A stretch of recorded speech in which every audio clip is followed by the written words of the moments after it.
The great hall on Nixara Prime sparkled like a giant diamond under three purple suns. Inside, creatures from across the galaxy sat in a perfect circle. Some had 4 arms, others had tentacles instead of legs. A few glowed with their own light, while others looked like walking trees made of metal.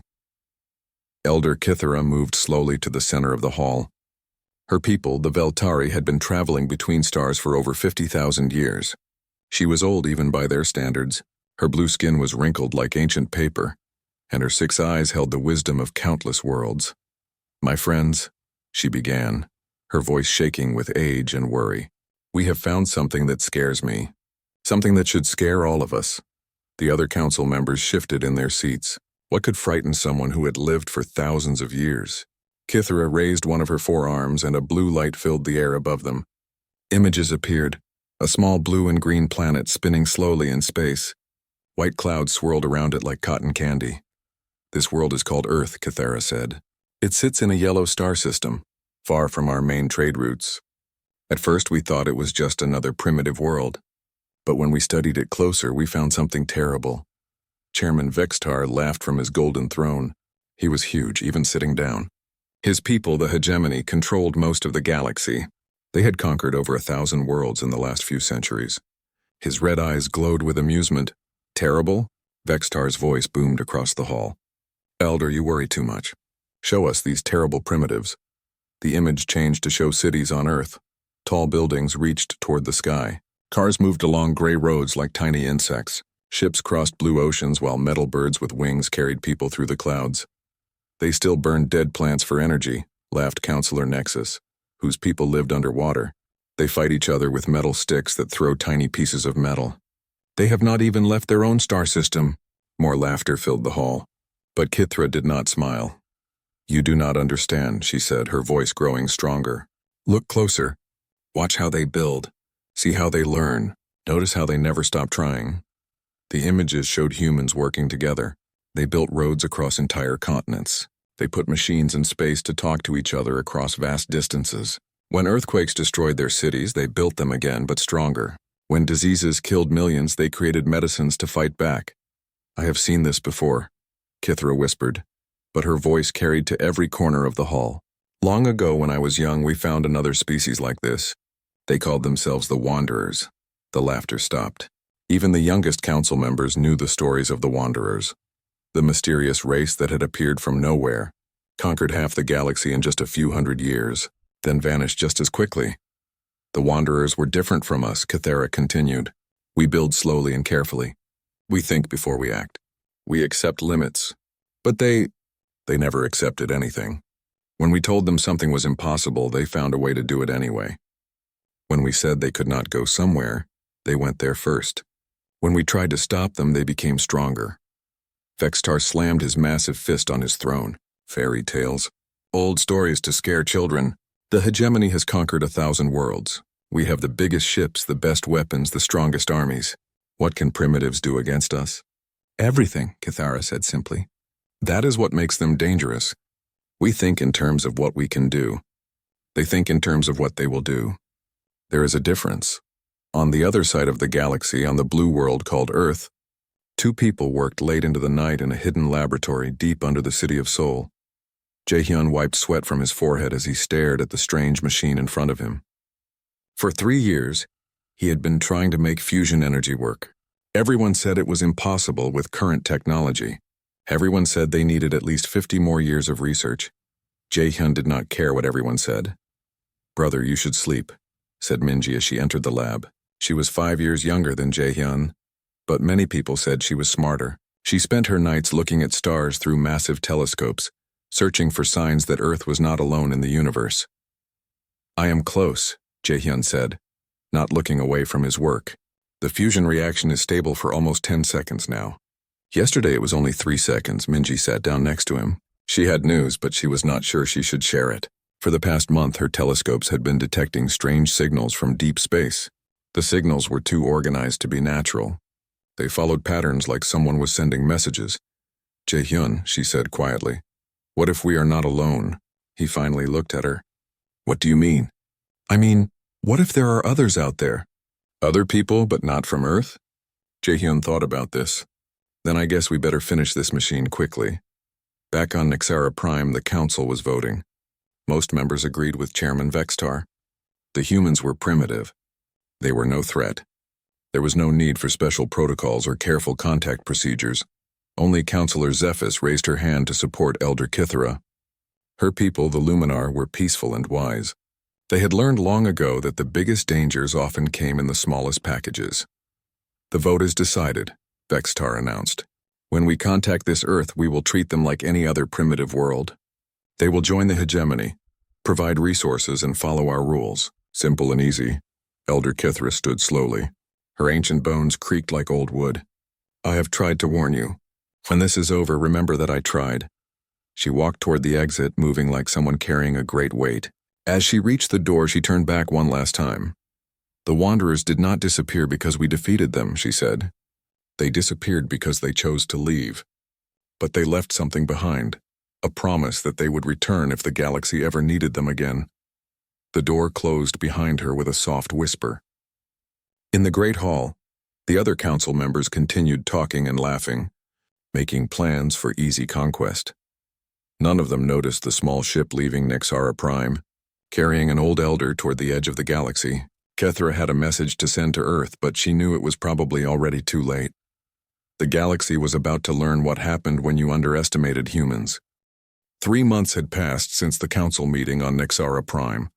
The hegemony's first contact ship, the Dominator, moved through space toward the small blue world. Its captain, Ambassador Quelnox, studied the reports about Earth with growing confidence. Primitive weapons, basic technology, divided into many small nations. He told his crew, "This will be easier than our last 10 conquests combined." The ship was massive, over 2 miles long and bristling with weapons that could destroy entire cities. It had conquered 47 worlds for the hegemony. Earth would be number 48. On Earth, Minji sat in her observatory outside Seoul, watching her screens with growing worry. The strange signals she had been tracking for months were getting stronger. Whatever was sending them was getting closer. Jae-hyun, you need to see this, she called to her brother, who was still working on his fusion machine in the basement. He climbed the stairs, his clothes covered in grease and burn marks. What is it? Something big is coming toward Earth, really big. She pointed to her main screen, which showed a dot moving between Mars and Jupiter. It's bigger than our largest ships, and it's heading straight for us. Jae-hyun stared at the screen. How long until it gets here? 2 days, maybe 3. They looked at each other in silence. Then Jae-hyun ran back to his laboratory. If aliens were coming to Earth, he had 2 days to finish what might be humanity's only advantage. The Dominator entered Earth's solar system like a storm cloud blocking the sun. It was bigger than anything humans had ever built. Its metal hull was black as space itself, and strange lights pulsed along its sides like a heartbeat. Ambassador Quelnox sent his message to Earth on all radio frequencies. His voice was deep and cold, translated into every human language by the ship's computers. Primitive beings of Earth, the message began. I am Ambassador Quelnox of the Galactic Hegemony. Your world has been selected for integration into our empire. You will surrender all weapons, disband your military forces, and prepare to provide resources to the hegemony. Any resistance will be met with destruction. You have 24 hours to respond. The message played again and again across every radio and television on Earth. In government buildings around the world, leaders stared at their screens in shock and fear, but humans had never been good at following orders from strangers. In New York, at the United Nations building, representatives from every country gathered for an emergency meeting. They had been arguing with each other for decades about everything from trade to territory. But when faced with an alien threat, something strange happened. They stopped arguing with each other and started arguing with the aliens instead. Hyun-woo, a young diplomat from South Korea, stood up to address the assembly. He was nervous but determined. We cannot let them think we are weak, he said. If we surrender now, we will be slaves forever. But what choice do we have? Asked the representative from Germany. That ship could destroy our entire planet. Maybe, said Hyun-woo, but maybe not. They want to rule us, not kill us. Dead slaves cannot work. The debate continued for hours, but the conclusion was the same in every language. Earth would not surrender.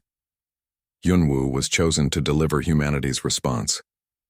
He sat in front of a camera, knowing that billions of humans and at least one alien ship would be watching. "Ambassador Quelnox," he began, his voice steady despite his racing heart. "Thank you for contacting Earth. We appreciate your interest in our world, but we must respectfully decline your offer. Earth governs itself, and we intend to keep it that way. We invite you to peaceful trade and cultural exchange, but we will not surrender our freedom to anyone." The message was sent toward the alien ship. Then Earth waited. On the Dominator, Quelnox played the human response 3 times, certain he had misunderstood. His crew looked at each other in confusion. "Sir," said his weapons officer. "Did they just refuse?" "Impossible," Quelnox muttered. "No primitive species has ever refused integration. They must not understand the situation." He decided to make the situation clearer.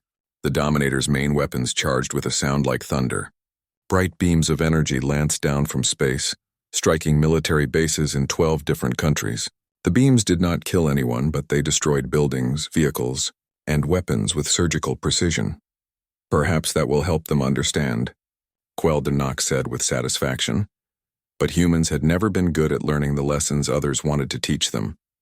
Instead of surrendering, Earth's governments did something that had never happened before in human history. They shared everything. Every secret technology, every military plan, every scientific discovery was suddenly available to everyone. In Seoul, Jaehyun worked frantically on his fusion machine while his sister Minji coordinated with scientists around the world. Her deep space observations were being shared with observatories everywhere, giving humanity its first complete picture of the alien ship. "Look at this," said Dongyun, a physicist from Busan who had joined their team. "The alien weapons leave traces of exotic particles. If we can analyze them, we can copy them," finished Sora, a military strategist who had arrived that morning with a team of engineers. Around the world, humans were doing what humans did best, taking things apart to see how they worked, then building them better. In underground bunkers, factories that had been making cars were retooled to make spacecraft. Scientists who had been studying climate change were now studying alien technology. Children who had been playing video games were suddenly the most qualified pilots for the new type of warfare humanity was about to face. The hegemony had made one crucial mistake. They had given humans a sample of their technology and expected them to be frightened by it. Instead, humans reverse-engineered it. Jaehyun's fusion machine finally worked on the second day after the alien warning shots. The reaction was stable, powerful, and unlike anything the aliens expected humans to possess. More importantly, he had figured out how to make it into a weapon. "This changes everything," breathed Minji as she watched the test results. "We can power weapons, shields, even ships with this. How many can you build?" asked Sora. Jaehyun smiled for the first time in days. "How many do you need?" When Ambassador Quelnox sent his final ultimatum to Earth, he expected to receive a message of surrender. Instead, he received something else entirely. Hyunwoo appeared on the screen again, but this time he was not alone. Behind him stood representatives from every nation on Earth, and behind them were images of factories working around the clock, of ships being built in space, of weapons being tested. "Ambassador Quelnox," Hyunwoo said calmly, "we have considered your ultimatum carefully. Our response is simple. No. We will not surrender, we will not submit, and we will not be anyone's slaves. If you want Earth, you will have to take it. But we promise you this, it will cost you more than you ever imagined." On the Dominator, alarms began to sound.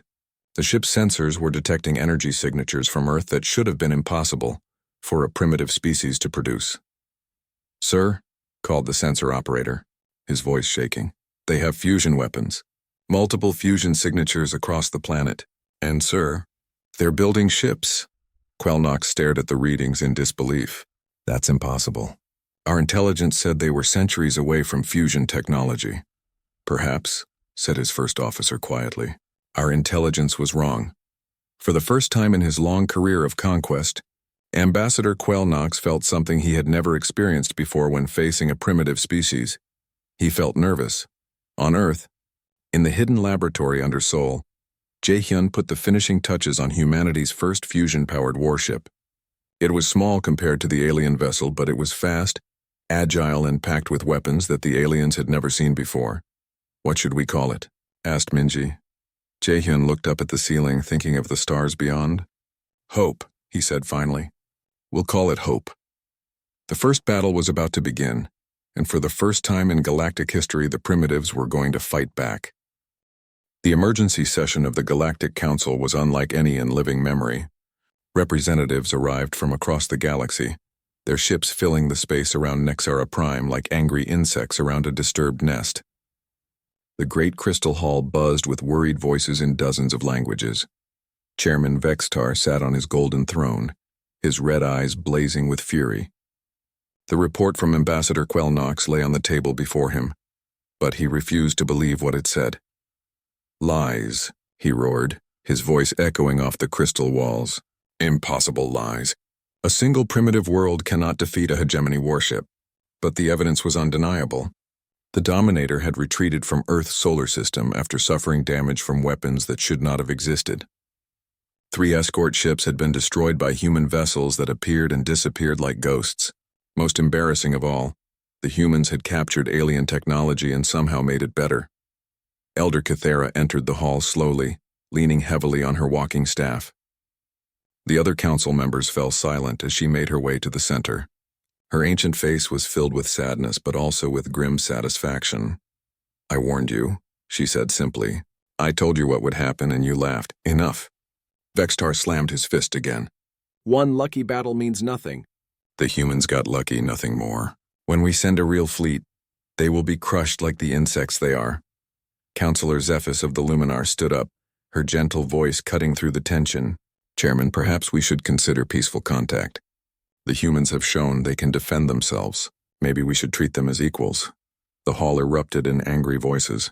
Representatives of conquered species looked nervous while the hegemony supporters shouted down any talk of treating humans as equals.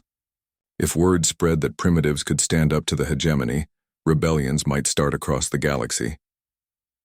Elder Kythera raised one of her 4 arms, and slowly the hall fell quiet. When she spoke, her voice carried the weight of 50,000 years of history. You still do not understand what you are facing, she said. Let me tell you about the Wanderers since you think they are just stories. She gestured, and images filled the air above the council. Ancient star charts, recordings from long-dead civilizations, fragments of historical records. The Wanderers appeared 5,000 years ago from a small world on the galaxy's edge. They were primitive just like humans. We made the same mistake you are making now. We thought we could control them, guide them, use them. The images showed battles in space, worlds changing hands, entire star systems falling to strange new weapons and tactics. They did not fight like us, Kythera continued. We fought to win battles. They fought to win wars. We fought with the weapons we had. They fought with weapons they invented during the battle. When we destroyed their ships, they built better ones. When we blocked their trade routes, they found new ones. When we thought we had them trapped, they attacked from directions we never imagined. Stories, muttered Vextar, but his voice lacked its earlier confidence. In 50 years. They conquered half the galaxy, Kythera said, not through cruelty or slavery, but by offering something we never could, hope. Oppressed peoples joined them willingly. Entire species abandoned their old masters to follow the Wanderers to new worlds. The hall was silent now. Even the most arrogant representatives were listening. Then they vanished, Kythera said. Not defeated, not destroyed. They simply left, sailing beyond the edge of known space. But before they went, their leader spoke to the council of that era. He said they would return if the galaxy ever needed them again. She turned to look directly at Chairman Vextar. The humans are not descendants of the Wanderers. They are something far more dangerous. They are what the Wanderers were before they became Wanderers. Vextar stood up, his massive form towering over the other council members. I have heard enough fairy tales. The hegemony will send a proper fleet to Earth. 250 ships, the largest battle fleet ever assembled. These humans will learn what happens when they defy us. No, said Elder Kythera quietly. You will learn what happens when you underestimate them. On Earth, the victory celebration had lasted exactly 1 day. Then humanity got back to work. In the underground complex beneath Seoul, Jaehyun's laboratory had expanded into a massive facility. Hundreds of scientists and engineers worked around the clock, improving the fusion technology and designing new weapons. The alien technology they had captured was being studied, understood, and enhanced. The alien shields operate on a rotating frequency, explained Taehyung, a young engineer who had become Earth's expert on alien defensive systems. But the rotation follows a mathematical pattern. If we can predict the pattern, we can punch right through them, finished Yeji, a communications specialist who had been working on decoding alien transmissions. I've been listening to their radio chatter. They're scared, Jaehyun. Really scared. Jaehyun nodded, but he did not smile. Fear made enemies dangerous. What else have you learned? They're calling for reinforcements, Yeji said. A lot of reinforcements. More ships than they've ever sent to conquer a single world. Across the room, Minho looked up from a complex equation that covered an entire wall. He was Earth's head of theoretical physics, and he had been working on humanity's biggest problem: how to fight a fleet of hundreds of ships with only dozens of human vessels. I think I have an answer, Minho said quietly, but you're not going to like it. The room fell silent. Everyone gathered around Minho's equation. The aliens think in straight lines, he explained. Their ships travel from point A to point B. Their formations are precise and predictable. Their tactics are based on overwhelming firepower and superior technology. So, asked Taehyung. So we don't fight them in straight lines, Minho said. We fight them in dimensions they don't expect. Look at this. He pointed to part of his equation. If we modify the fusion drives with gravitational field generators, we can do something the aliens have never seen. We can make space itself bend around our ships. Jaehyun stared at the math, his mind racing. You're talking about folding space-time. For very short distances, yes. A few seconds at most. But imagine what that would do in a battle. Our ships could appear behind enemy vessels, attack, and vanish before they could respond. Can it work? Asked Nari, who had arrived from Earth's cyber warfare division. She had been working on something she called digital viruses, computer programs designed to attack alien technology from the inside. The math says yes, Minho replied, but we'll need to build it from scratch, and we'll need more time than we have. Jaehyun looked around the room at the tired faces of Earth's brightest minds. They had been working without rest since the first alien contact, pushing the boundaries of human knowledge further in months than it had advanced in decades. How much time do we need? He asked. 6 months minimum, Minho said. Maybe a year to make it reliable. We don't have 6 months, said Minji, who had been monitoring deep space. According to my calculations, the alien fleet will arrive in 3 months. The room was quiet for a long moment. Then Seijin spoke up from the corner where he had been reviewing tactical plans. He was a young military officer who had become Earth's expert on space combat tactics. Then we don't wait for perfect, he said. We build what we can in 3 months and hope it's enough. That's suicide, protested Taehyung. Seijin smiled grimly. No, that's human. Far across the galaxy, Elder Cathera sat alone in her ship, traveling toward the edge of known space. She had sent a message to Earth warning them of what was coming, but she knew the humans would fight regardless of the odds. That was what made them both wonderful and terrifying. She opened her personal files and began recording what might be the last entry in the, Filtari Historical Archives. They come like a storm. She spoke into the recorder. Not the aliens, they come like machines, predictable and cold. But the humans, they come like a force of nature. You cannot negotiate with a hurricane. You cannot reason with an earthquake. You can only prepare for it and hope to survive. She paused, looking out at the stars. The wanderers left because they had learned all the galaxy could teach them. But these humans, they are not here to learn. They are here to teach. And the lesson they bring is simple. Freedom is not given. It is taken. The hegemony warfleet was already assembling at the edge of Earth's solar system. 250 ships, each one capable of destroying a city. The largest military force ever assembled for a single conquest. But on the small blue world they had come to conquer, humans were preparing to teach the galaxy a lesson it would never forget. The real war was about to begin. The hegemony warfleet arrived at the edge of Earth's solar system like a metal storm. 250 ships moved in perfect formation, their hulls gleaming under the distant light of Sol. Each vessel was a masterpiece of alien engineering, armed with weapons that could crack planets and shielded by barriers that had never been breached. Admiral Korthak commanded the fleet from his flagship, the Annihilator. He was a veteran of 100 conquests and he had never lost a battle. The primitive world ahead of him would not change that record. Begin the advance, he ordered. Standard conquest formation. We will overwhelm them with superior numbers and firepower. The alien fleet moved forward like a spear thrust toward Earth's heart. Their computers calculated victory probabilities at 99%. Their only concern was whether any humans would survive to serve as slaves. They were about to learn why computers could not calculate human stubbornness. On Earth's new battle station, hidden behind the moon, Seijin watched the alien approach through instruments that had not existed 6 months earlier.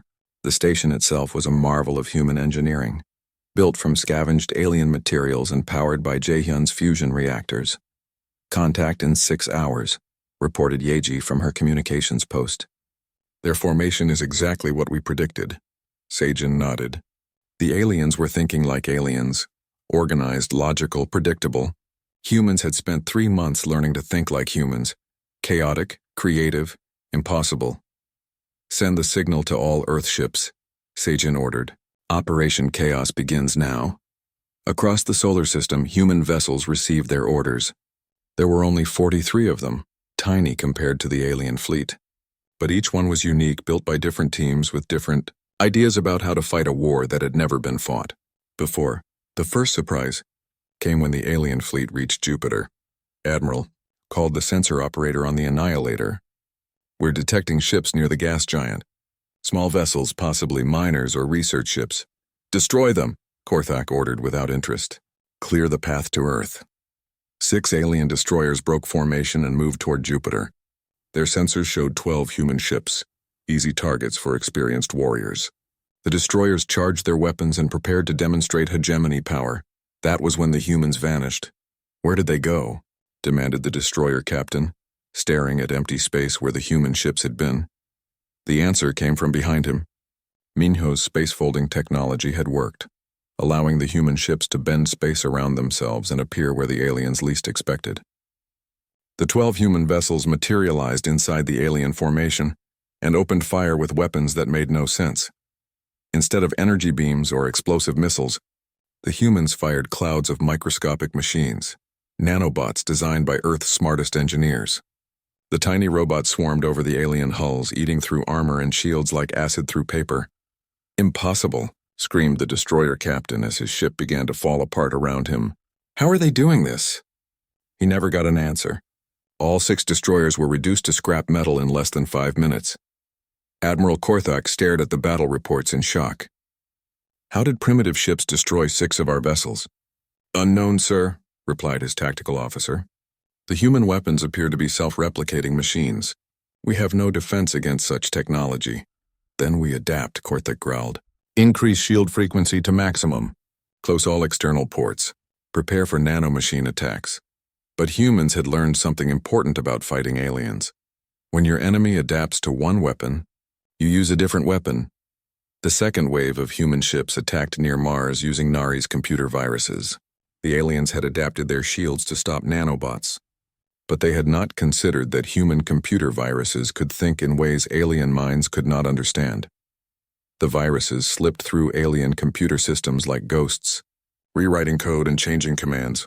Alien ships suddenly found their weapons firing at each other instead of at humans. Their navigation systems sent them spinning in circles.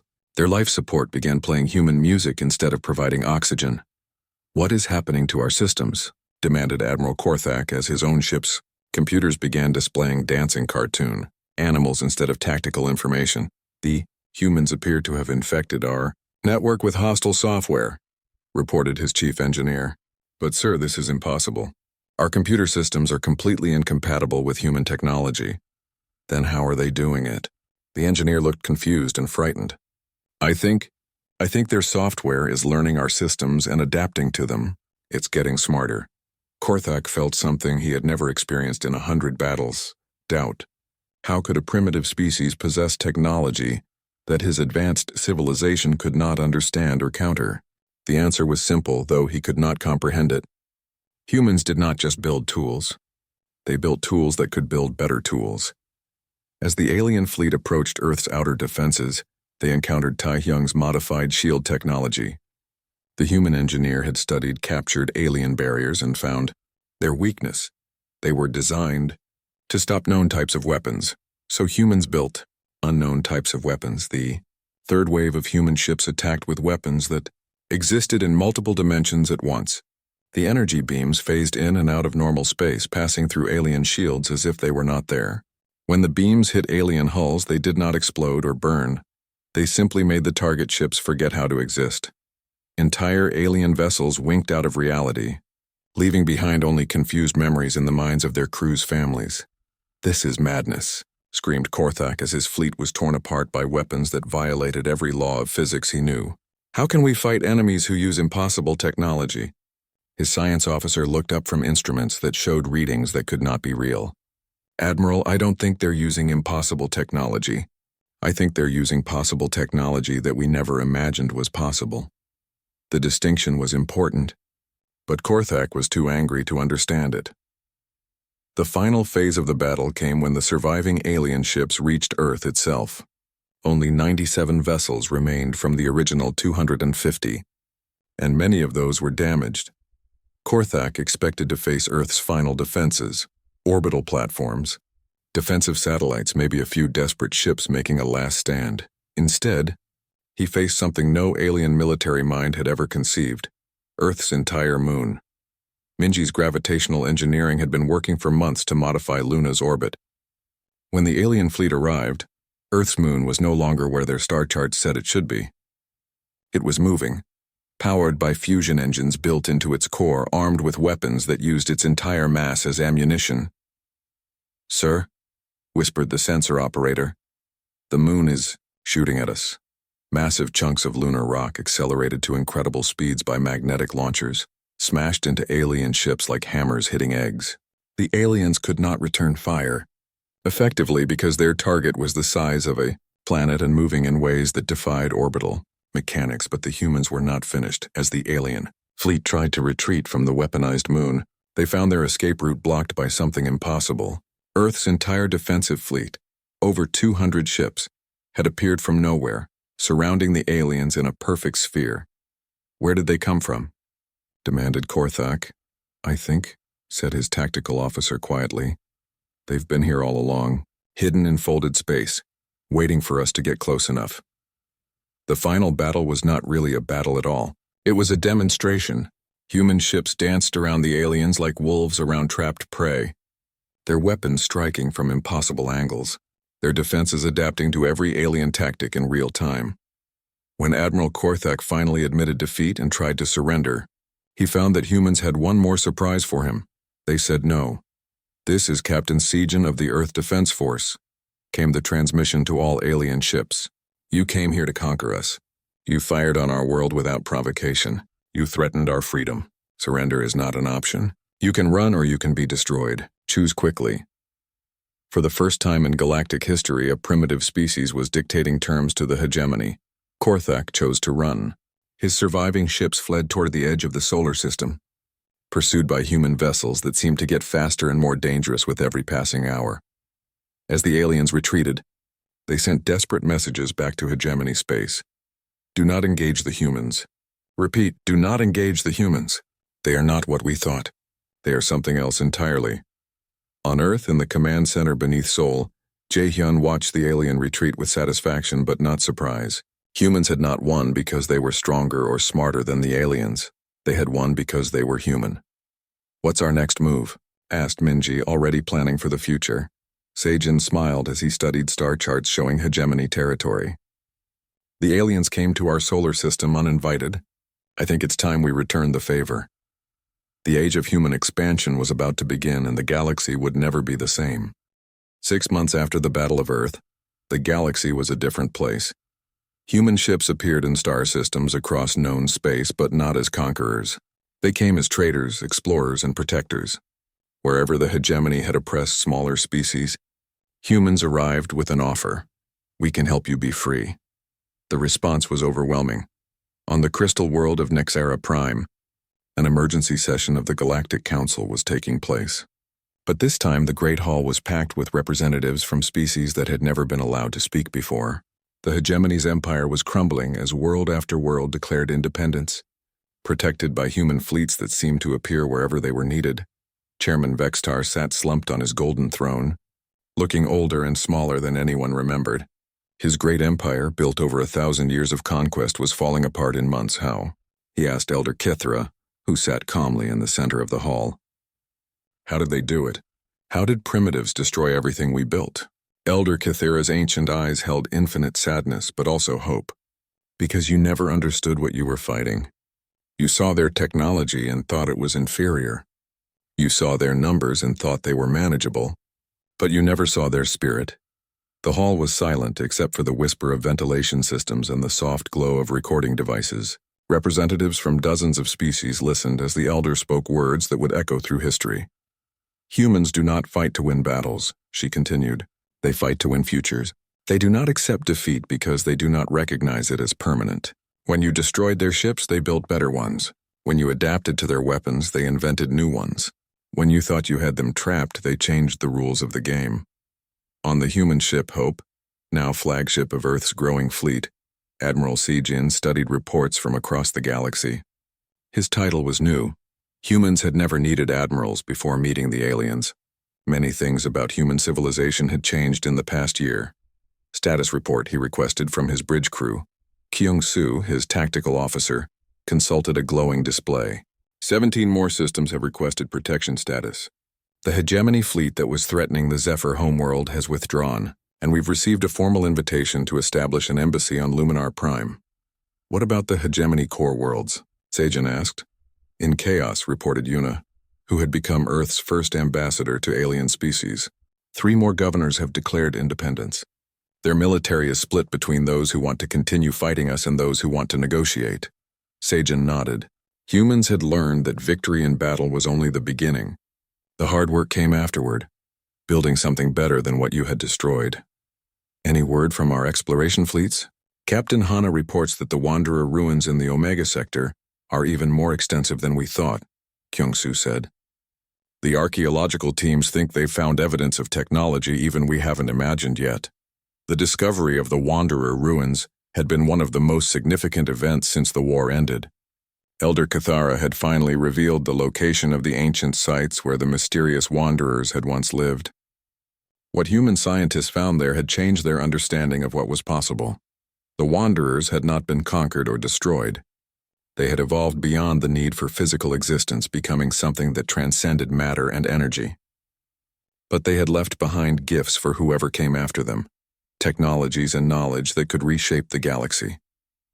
In the ruins, human archaeologists had found star maps showing paths to other galaxies, energy sources that could power entire civilizations, and most intriguingly, messages addressed to those who come after us. The messages were simple. The galaxy is yours now. Use it wisely. Remember that power without compassion is tyranny, but compassion without power is helplessness. Back on Earth in the expanded laboratories beneath Seoul, Jae-hyun worked on humanity's greatest project yet. His fusion technology had evolved far beyond its original design, incorporating principles learned from Wanderer artifacts and alien technology. The new drives are ready for testing, he reported to Minji, who now coordinated Earth's scientific efforts across multiple star systems. If the calculations are correct, we can reach other galaxies. Are we ready for that? Minji asked. It was a serious question. Humans had barely begun to understand their own galaxy. The idea of exploring others was both exciting and terrifying. I don't know, Jae-hyun admitted, but I know we're going to try anyway. That's what humans do. On Nexara Prime, the council session was reaching its conclusion. Representatives from freed worlds had formed a new alliance, the Free Worlds Coalition, with humanity as its protector and guide. The hegemony still controlled some territory, but its days as a galactic empire were over. Councillor Zephys stood to address the assembly. Her people, the Luminar, had been among the first to ally with humanity. The question before us is simple, she said. What kind of galaxy do we want to build? One where freedom is protected, said the representative from Altair 7. A world recently liberated from hegemony rule. One where knowledge is shared, added the delegate from the Kepler Union, a group of scientific worlds that had joined the Human Alliance. One where the strong protect the weak instead of exploiting them, declared the speaker for the Outer Rim territories, former hegemony slave worlds that were now independent.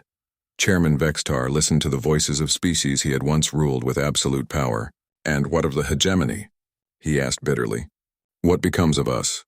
It was Ambassador Yuna who answered, her voice carrying the authority of the species that had changed everything. The same thing that becomes of everyone else in this new galaxy. You are free to choose your own path, but you will never again be allowed to choose the path for others. Elder Kithara stood slowly, her ancient bones creaking with the weight of years. I have lived for 5,000 years, she said to the assembly. I have seen empires rise and fall, species evolve and vanish, wonders beyond imagination and horrors beyond description. She paused, looking around the hall at faces from across the galaxy. But I have never seen anything like what these humans have brought to our galaxy. Not conquest, but liberation. Not domination, but partnership. Not the law of the strong, but the protection of the weak. Her 6 eyes focused on the human delegation, led by Ambassador Yuna. The Wanderers left us because they had outgrown the need for this galaxy. But you have made this galaxy grow to meet your needs. You have not just changed worlds. You have changed what it means to be alive among the stars. The formal vote was unanimous. The Free Worlds Coalition was established, with humanity as its founding member and protector. The Galactic Council was dissolved, replaced by a democratic assembly where every species had an equal voice. But the most important change was not written in any treaty or constitution. It was a change in how the galaxy thought about itself. For the first time in recorded history, beings across the stars looked up at the night sky and felt hope instead of fear. They knew that somewhere in the darkness, human ships were traveling between the stars, not as conquerors seeking new worlds to rule, but as guardians seeking new friends to protect. On the Bridge of the Hope, Admiral Sajan received a priority message from Earth. Plans for the first intergalactic expedition had been approved. Humanity was ready to take its next step into the unknown. Sir, asked Kyung-Soo, are you sure we're ready for this? Sajan smiled as he looked at the star charts showing paths to distant galaxies. 6 months ago, we weren't ready to fight alien warships either. But we figured it out. And if we find hostile species in other galaxies, then we'll do what humans always do, Sajan replied. We'll find a way to help them become better than they are. In the depths of space beyond the edge of the galaxy, something stirred. The Wanderers had been watching, waiting to see what their successors would do with the gifts they had left behind. They were pleased. A message traveled across dimensions, carried by technologies that existed beyond matter and energy. Welcome to the greater universe, children of Earth. You have learned the greatest lesson, that true strength comes not from the power to destroy, but from the wisdom to build. The response came back instantly, transmitted by human communication arrays that spanned the galaxy. Thank you for the lesson. But we have our own lesson to share. Sometimes the greatest gift you can give someone is the chance to surprise you. Across the galaxy, on 1,000 worlds where beings looked up at stars that no longer seemed cold and distant, a new age was beginning. The age of humanity had arrived, not with the thunder of conquest, but with the quiet strength of those who protected rather than possessed. Elder Kithara had been right. The elders had spoken the truth. Humans were unstoppable, but the council had been wrong to sneer, because being unstoppable for humans meant something different than it meant for anyone else. It meant they would never stop trying to make things better. The galaxy would never be the same, and that was exactly what it needed.